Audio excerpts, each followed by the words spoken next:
Tuesday. Well, we certainly all need a place to live. Some people buy houses, others rent apartments. And as you know, if you rent, you fill out tons of paperwork.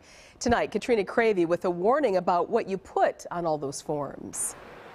The victims in this case were all renting. Each of them had filled out a rental application with personal information. And somebody who worked for the apartment management complex was able to obtain their copies of their driver's licenses and their applications, and they were given to the defendant. The identity thief then went online and with those dates of birth and social security numbers applied for student loans. They ranged from $25,000 and up.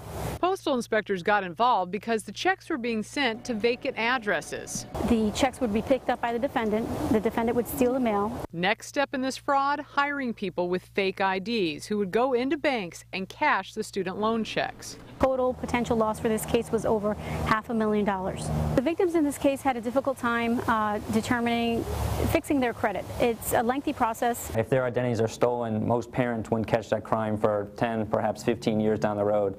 So an identity thief really gets a good head start on that crime and can use those names and identities year after year after year. Some advice: check your credit reports once a year to make sure that no one's taken out any loans or credit cards in your name. And also, be sure to shred all financial information. I'm Katrina Cravey, Contact 6.